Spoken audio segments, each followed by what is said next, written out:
안녕하세요. 올해 12월 28일부터 내년 1월 3일까지 이스라엘, 그리고 내년 1월 17일부터 24일까지 튀르키예를 일주하는 열린다 성경 스터디 투어가 진행됩니다. 열린다 성경 스터디 투어는 단순한 성지순례가 아닙니다. 매일 아침 1시간 반씩 성경과 인문학을 주제로 공부한 뒤 현장을 답사하는 기독교 인문학 여행입니다. 자세한 일정과 다녀오신 분들의 생생한 후기는 영상 하단의 링크를 참조하시기 바랍니다. 안녕하세요. 세계사엔 교회사, 세계사와 함께 푸는 스토리텔링 교회사 시간입니다. 중세역사, 중세교회사 거의 막바지를 향해 가고 있습니다. 로마 제국이 멸망하는 476년부터 콘스탄티노플이 함락되는 1453년까지 중세 천년의 역사를 크게 4명을 이정표로 해서 살펴보고 있었죠. 유스티니안스 황제, 샤르마니 황제, 그리고리우스 7세 교황, 이노센트 3세 교황. 자, 콘스탄티노플 함락 직전 그런 상황에서 유럽에서 나타났던 문예 사조, 르네상스. 자, 근대 여명을 비춘 르네상스와 공식 후원자였던 메디치 가문에 대해 살펴보고 있는데요. 자, 오늘은 이제 그 마지막 시간으로 르네상스 시대를 빛낸 위대한 인물들 몇 명을 좀 살펴보려고 합니다. 이 르네상스를 대략적으로 개괄한다고 하면은 24세기에 이제 출발하는데 그 시작은 바로 단테, 페트라르카, 보카치아로 불리는 3대 문장가에서 시작을 합니다. 이게 이제 14세기 말 조토라는 인물의 시각 예술로 꽃을 피게 되죠. 자, 그리고 15세기로 넘어가서 브루니, 알베르티의 사상이 이제 3대 조형 예술의 대가를 출현시킵니다. 이 회화에서는 마사초, 그리고 조각에서는 도나텔로, 그리고 건축에서는 브루넬레스키가 출연하는데, 자, 이게 이제 한 명으로 통합이 된다. 이 3대 조형 예술을 한 사람이 다 통합시킨 거예요. 최고의 작품들을 남겨야 되는데 그가 바로 미켈란젤로라고 하는 거죠. 자, 흔히 이제 르네상스가 낳은 3대 인물을 미켈란젤로, 레오나르도 다빈치, 라파엘로 이렇게 이야기하죠. 자, 하지만 이 세 명의 인물은 이제 우리가 살펴보는 중세의 역사, 특히 1453년 이 콘스탄티노플 함락을 기점으로 살펴보는 우리 중세 교회사에서는 좀 벗어난 종교 개혁사의 인물이기 때문에 그 다음번 시대 종교개혁사에 살펴보기로 하고요. 그 미켈란젤로 그 이전의 인물들 중에서 좀 중요한 인물들을 좀 살펴보려고 합니다. 자, 아드 폰테스, 원천으로 돌아가자라는 뜻인데요. 자, 14세기 르네상스와 인문주의 요것은요, 중세의 절정이자 동시에 중세적인 많은 요소들을 변혁시킨 운동이 됩니다. 한마디로 고대 그리스와 로마의 문화적 특성이 다시 부활했다. 뜻으로 이제 프랑스어 르네상스란 말이 사용이 되죠. 자, 중세 1000년 동안 천상의 학문만을 갈구해 왔습니다. 하지만 중세 말기 근대 여명이 밝아오면서 이 천상의 학문에서 인간의 학문에 더 집중하는 경향이 나타난다. 그게 바로 인문주의라고 한 이름으로 표현이 되는데요. 인문주의는 옛 고전, 즉 그리스 로마의 고전에 관심을 갖고 많은 작품들을 쓰게 되죠. 이 르네상스와 인문주의에 대해서 흔히 오해하는 게 이 사조가 기독교를 배격한 무슨 안티 기독교 그런 운동으로 이해하는데 그건 이제 전적으로 오해라는 겁니다.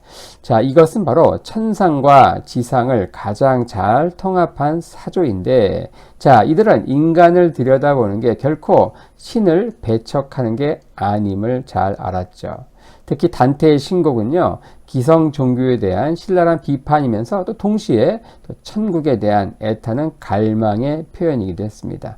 이 레오나르도 다빈치의 최후의 만찬은 가장 신비한 분위기와 또 가장 인간적인 표정을 완벽하게 묘사했다고 평가되죠. 미켈란젤로의 최후의 만찬 역시 천상과 세상을 한 곳에서 대면하게 도와주죠. 이처럼 모든 작품들은 영적이면서 또 동시에 인간적이었다. 자, 인문주의자들은요, 인문학과 신학을 지식의 도로를 달리는 수레의 두 개 바퀴로 이해했다는 겁니다. 자, 이런 점에서 인간 이성의 우위만을 강조한 이 18세기 계몽주의와는 지금 살펴보는 인문주의 르네상스가 결정적으로 다르다라는 점 꼭 기억하셔야 되겠습니다. 과거 전통과의 철저한 결별이 아닌 옛 지혜를 통해서 배운다. 흔히 우리말에서 온고지신의 창조성 이런 것들이 르네상스 정신에서 엿보인다는 것이죠. 이때 널리 외쳐졌던 구호가 있는데 바로 원천으로 돌아가자는 뜻을 갖고 있는 아드 폰테스라는 구호였어요. 어쨌든 이 운동을 통해서 중세의 화려한 마지막 유산이면서 이는 동시에 중세의 사망을 초래한 이중적 성격의 운동이 된다. 그 최초의 인물로 흔히 이제 단테를 이야기하죠. 단테가 살던 피렌체는요, 당시 볼로냐는 학문의 중심지요, 또 베네치아는 무역의 중심지요, 그리고 이 피렌체는 예술의 중심지로 명성이 높았죠. 피렌체를 가로지르는 아르노 강가를 함께 걸었던 이 베아트리체를 단테가 평생 사랑하게 되는데, 이 베아트리체는 이미 결혼한 시몽 데 바르리라는 이 은행가의 후처였어요. 하지만 그녀가 24살에 이른 죽음을 하게 되죠. 당시 피렌체는요, 교황파와 황제파 간의 유혈투쟁이 가장 격렬하게 나타났던 도시였는데, 당시 단테는요, 이 교황에 반대하다가 도시에서 결국 추방이 됩니다. 이 추방된 단테에게 당시 권력을 잡고 있던 사람들은 공금 횡령의 죄목으로 화형을 들먹이면서 다시는 이제 피렌체로 돌아오지 못하게 했습니다.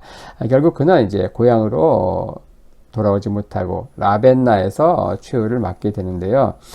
사랑과 자신의 첫사랑과 영원히 이별을 하고 또 고향까지 상실한 이런 절망적 감정에서 그는 지옥을 날마다 경험하며 살게 됩니다. 하지만 그가 성경에서 이제 시편 90편 10절 말씀을 통해서 깨달음이 와요. 바로 거기에 사람의 인생이 70이라 이러한 구절을 통해서 당시 35세의 단테에게 이 말씀은 자신이 인생의 전환점을 돌았음을 인식시켜주면서 큰 깨달음을 줍니다. 그러면서 천국을 찾아 떠나는 문학적 순례를 시작하게 되는데, 그 결과물로 탄생한 게 위대한 신곡이라는 작품이죠.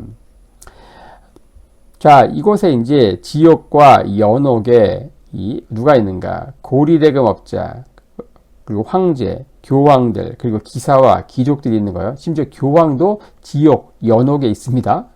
자, 이 작품을 통해서 어떤 비판을 그는 하고 있는가? 그는 신곡을 통해서 낙원, 이 천국이 진실한 삶을 사는 저 논밭의 농부나 부엌의 아낙네, 그리고 길가의 어린아이들에게 약속된 것임을 지적하고 있습니다.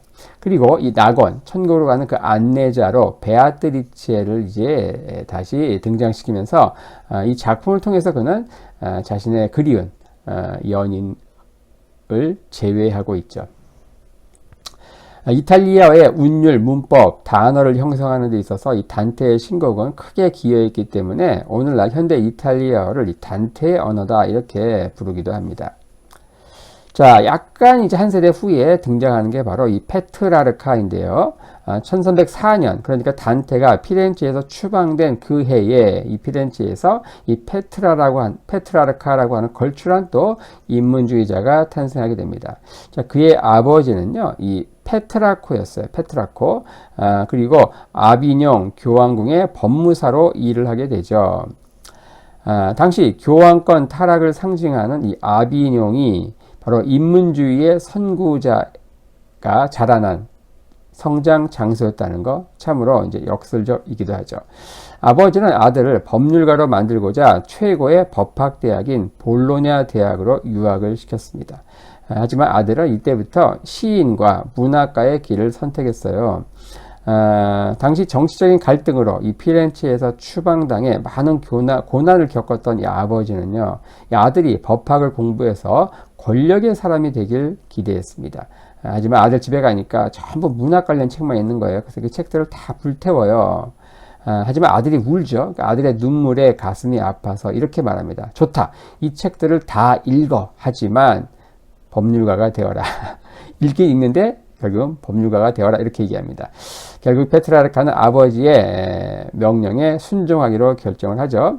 하지만 이런 가운데 사랑하는 어머니가 돌아가셔요. 거기에 충격을 받고 또 아버지도 돌아가십니다. 그는 결국 부모를 잃은 슬픔에 더욱더 문학에 탐닉하게 되죠. 그는 여행과 등산을 즐겼는데 여기에서 큰 소득을 얻게 됩니다. 그것은 바로 수도원의 도서관에서 보물 같은 고전을 탐독하게 된 거예요. 그러면서 그는 당시 주목받지 못한 고대 그리스 로마의 작품들, 역사들 이런 것들을 당시 쉬운 라틴어로 써 내려갔죠. 당시 지루했던 중세인들은요, 이 페트라르카의 작품들을 통해서 탄성을 내지르게 되는데, 그가 로마를 방문했을 때 이 문학의 영웅, 글의 영웅에게 로마 시민들은 그에게 개선장군처럼 월계관을 씌워줬다고 합니다. 그의 가장 큰 공헌은 이 고대 세계, 즉 그리스 로마 세계에 대한 관심과 또 고전 연구를 유행시킨 것이에요. 그래서 많은 이들이 그를 뒤따라서 인문주의자가 되기 때문에 그를 인문주의의 아버지다 이렇게 얘기하죠. 그리고 통찰력과 연구 방법은 각 분야의 접목이 되는데, 이 건축가는 로마의 양식을 차용하고, 학자들은 고대 이 철학서를 읽고, 문학가는 이 고대 신화, 이 그리스 로마 신화에 관심을 갖고, 또 신학자는 이 원전 성서를 교황의 교서보다 더 많이 읽게 됐다는 거죠. 이 철저한 원전 연구는 이제 후에 본문 비평, 문학 비평의 선구자로서 그 이름을 이제 남기게 되는데, 훗날 이제 에라스무스 그리고 종교개혁의 에이스인 루터에게도 많은 영향을 끼치게 됩니다. 여러 성서 역본을 비교해서 정확한 본문을 추구하게 했다는 것이죠. 자, 인간의 강조점을 두었다는 점에서 그는 굉장히 반중세적이었어요. 하지만 또 중세 제도를 부정하지 않았다는 점에서 그는 또 무척 친중세적인 인물이었다. 그는 등산을 무척 좋아했는데 이 알프스를 처음 등정한 산악인으로 또 기록되어 있습니다. 등산은 그에게 육체적 단련이고 또 자연과의 대화였고, 세속과 멀어지려는 영적 갈망의 표현이었어요. 그는 산 아래에서는 로마의 고전들을 열심히 읽었지만 산 정상에서는 항상 이 어거스틴의 고백록, 이 참회록을 읽었다고 합니다. 자, 로렌조 발라 또 언급하지 않을 수 없는데요. 당시 고전 연구는요, 중세의 이 교황주의에 큰 타격을 가하게 됩니다. 바로 교황청 권위를 지탱한 고대 문서들을 비평해서 그게 허구임을 밝혀낸 인물이 바로 로렌조 발라예요. 자, 1407년에 태어난 이탈리아의 로렌조 발라. 그는 고전 헬라어와 라틴어의 원탑 에이스 대가였어요. 당시 그는 이 콘스탄티누스의 증여라고 하는, 자, 교황이 당시 막대한 영토를 소유하는데 어떤 그 근거가 되는 문서로 사용돼, 이게 바로 위조된 문서다라고 이제 밝혀냅니다. 바로 콘스탄티누스 대제, 기독교를 최초로 공인한 로마의 황제죠. 이 콘스탄티누스가 로마 교황청의 땅을 유산으로 주었다라고 하는 이제 가짜 문서인데, 자, 이를 밝혀냄으로써 그는 오늘날의 문학 비평, 본문 비평, 역사 비평의 효시가 되는 인물입니다. 이 고문서의 형성 과정과 사회적 배경을 밝히는 방법론으로 지성사에 큰 기여를 하게 되는데, 훗날 에라스무스와 루터는요, 이 로렌초의 연구에 경의를 표하기도 합니다. 일부 교황은 교황청의 권위에 타격을 가한 이 로렌조 발라에게 위협을 가하기도 했지만, 역설적이고 또 너그럽게 당시 교황 니콜라우스 5세는요, 그를 교황청의 비서로 계속 채용을 했다고 해요.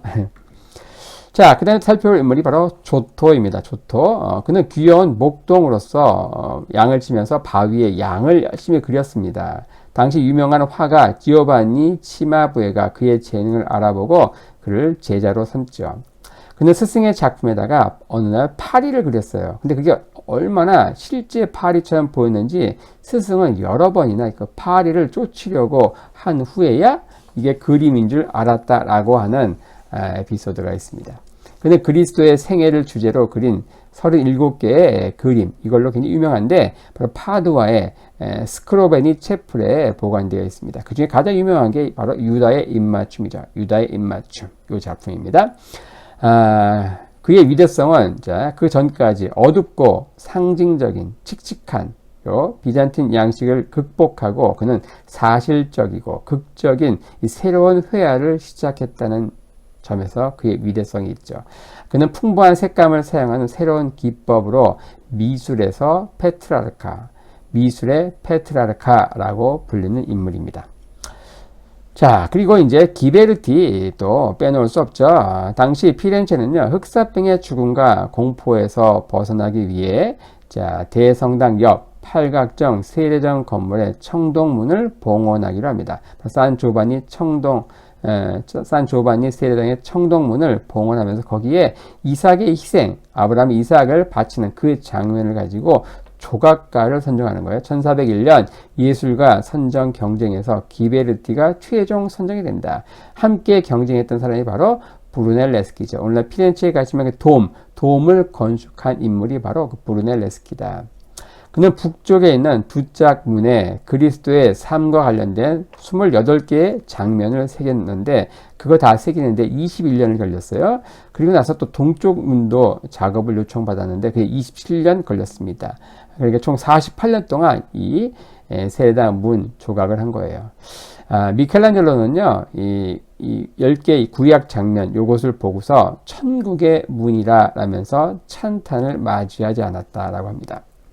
자, 마지막으로 살펴볼 인물이 바로 프라 안젤리코인데요. 자, 그는 이제 원근법과 사실적 표현을 이제 더하게 되는데, 자, 기베르티가 밝은 야외 청동문 작업을 할 때 이 프라 안젤리코는요, 어두운 수도원 벽돌에 신비한 색을 입힙니다. 그는 가장 완벽한 재능을 지닌 화가로 칭송을 받는 인물인데 그에게 있어서 이 예술 세계는 신앙 세계와 밀접한 관련을 갖고 있어요. 그는 수도사였거든요. 항상 기도한 후에 붓을 잡은 인물이기도 합니다. 그에게 있어서 예술은 뭐냐? 하늘을 향한 인간의 탄원이자 또 인간들을 향한 하늘의 메시지였다. 그는 성자 미술가로 유명했는데 영성으로 인해서 시민들의 존경을 또 한모에 받았다고 해요. 도시의 주교 자리가 공석이 되자 시민들은 교황에게 이 안젤리코를 추천했는데 그는 간곡하게 자신의 임명 철회를 부탁했다고 합니다. 자, 역사의 페이지가 부족한 세 거장이 있죠. 레오나르도 다빈치, 미켈란젤로, 라파엘로. 자, 르네상스가 나온 3대 거장인데, 자, 이 인물들은 이제 이 중세 역사에서 좀 벗어난 이제 종교개혁 역사, 다음 시대에 살펴볼 종교개혁사 편에서 좀 각각의 인물에 대해서 자세히 살펴볼 예정입니다. 자, 이렇게 해서 오늘은 이제 중세가 끝나면서 근대 여명에 밝아오는 그 르네상스 시대를 빛낸 위대한 인물들, 단테를 시작으로 프라 안젤리코까지 몇 명의 인물들을 중심으로 한번 살펴보았습니다.